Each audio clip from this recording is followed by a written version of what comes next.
Let's talk about pads. We talked about the leather pad, just your basic regular leather pad.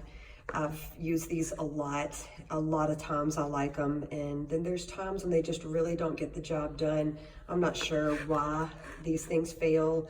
I really can't tell you, but one of the things I do like about them is the breathability. Yeah, they get sopping wet, but then they also get really nice and dry with the foot. As the foot dries, so does the pad. It takes a little bit longer, of course, because you've got a pad, but it does dry as opposed to a synthetic material that has no breathability whatsoever.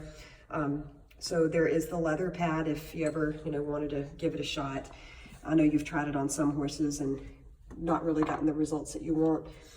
This is a flat pad, great protection. It has frog support. So I'm going to show you why I really like frog support. Let me turn this over. Show you both.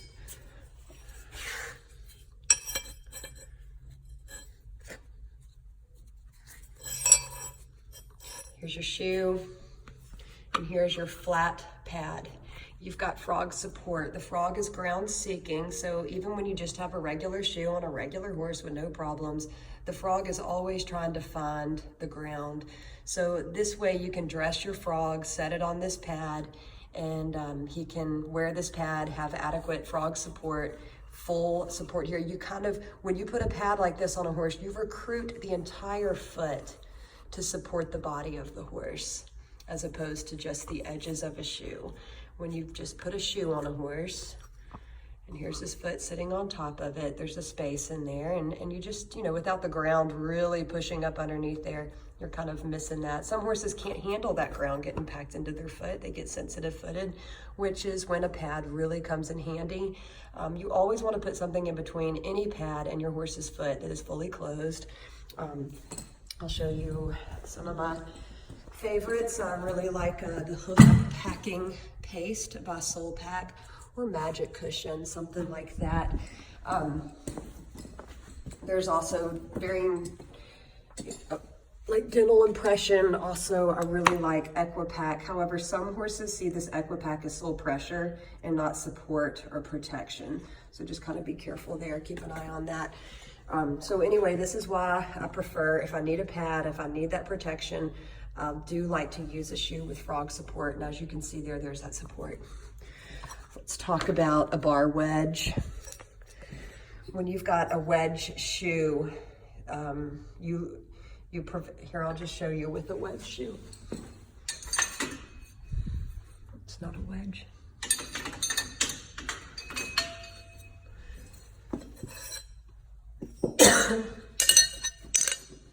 Here's a wedge shoe, and here is the horse's foot sitting on top of it. And as that horse's weight comes down, you can see the heels are going to crumble and crush, which is why I prefer, when a horse does need to be wedged, I have no problem with wedging. However, I prefer to use a bar wedge so that as the horse's weight comes down, it is somewhat supported. With just a regular bar wedge, you're gonna get some ground in here to try to help with that. I do like, this is a wedge pad. It is a full pad.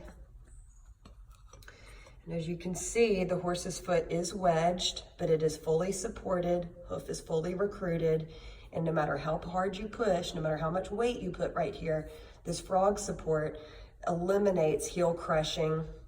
Oftentimes when you just have a regular wedge shoe, the frog is ground seeking, and then it kind of gives up and it recedes up into the foot. When you get that receding up into the foot, the frog narrows and it becomes extremely unhealthy. And then the heels just collapse. They just crumble and collapse because there's no support here. So anyway, that is a wedge pad, full recruitment of the foot, full sole protection with frog support. This is a great pad. I poke holes, I drill holes right here so that I can put my mixing tip in here to help fill up the whole foot and eliminate debris and whatnot getting stuck in there. This is one of my favorite wedge pads. I grind off this area. I'll show you. This wedge pad comes like this. And if you have a foot that is, a frog that is receded up, you can adjust this, you know, manipulate it so that you can get some frog touching. But at some point, you know, the frog should become further down into the foot where it belongs. So you've got it's a bar wedge, frog support, and I'll eliminate that. I'll just show you with this pad where I've taken it off. I didn't take it off very well though. I kind of left some up right here. That was stupid. Anyway, this is a bar wedge. Let's find a shoe that fits it a little better. Anytime that you wedge, anytime you do not want to have wear plates, you want to have a roll at the toe. Anytime you wedge, you have got to have a roll at the toe. That is the rule. So there you go. This is one of my favorite setups for, you know, a horse that is experiencing navicular symptoms, things like that. A bar wedge, of course, this, you know, needs to be not cut here anyway. It didn't go on the shoe. Bar wedge, frog support. You never want the apex of your frog under here. You want it out in front so you can manipulate that as necessary. It's open so that I can get natural, you know, drying and health of the sole, sloughing, you know, etc. I can clean this out easily with a water hose if I need to. So this is a favorite pad that I use for a horse that needs a wedge, just hands down. If I have a horse that just simply needs protection, this is a favorite also. It's by Impact. You recruit the entire foot to be supported and to be used, and it protects everything. I love this pad, but I love this one even better because, ta-da, look at that. It's got frog support. Look at that. So anyway, this would be a great pad to use if you needed to protect the entire bottom of the foot. Give it frog support, supporting the back half of the foot. And of course, you know, fill this in with some stuff. Here's a leather bar wedge. I've used these with some success. You know, this will manipulate somewhat and stretch as the back half of the foot puts a little bit of pressure on there. Some horses, if you find that they cannot have that frog support, you can either take a grinder, and if you feel, if the horse responds to that frog support as a little bit too much, you can grind this down. Or if you want to try this, you can use the bar wedge and leather. This is for a horse that doesn't need a lot of wedge, just a modest amount, just kind of like, almost like heel cushion.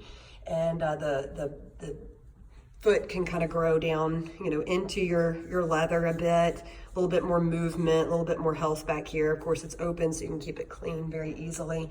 And then this will kind of manipulate to the frog, and it's just a little bit more customized design.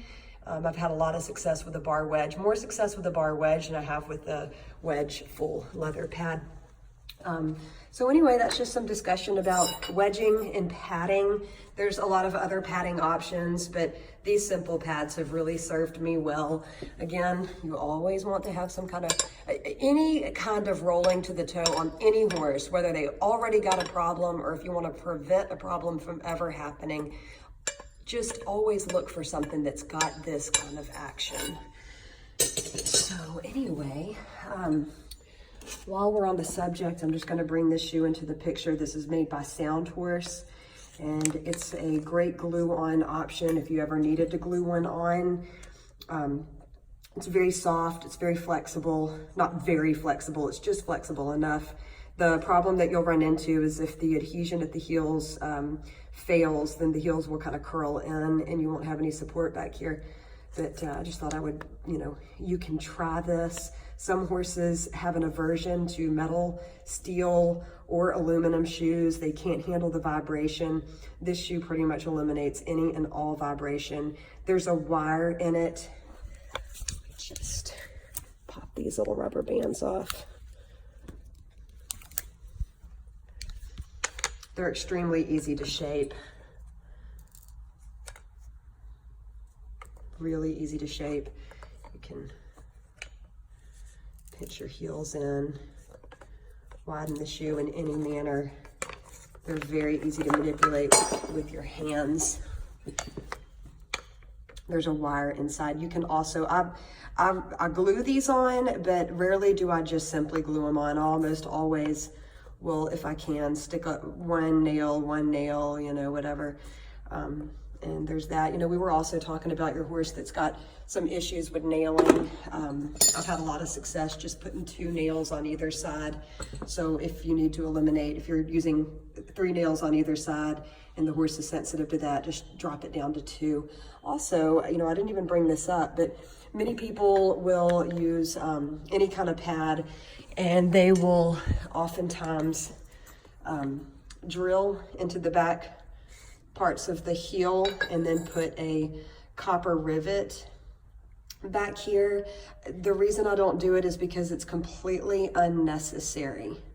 I've not found that it's necessary to adhere the heels of the shoe to the pad. I've heard some farriers say that sometimes these pads can flex up underneath and get cattywampus, so if that happens, maybe you need to. But as you can see with this pad, I had success just using 2 nails on either side, no problem, and never had to adhere it to the horse's shoe itself. So anyway, there you go. These are just some various pad options, and I hope this helps.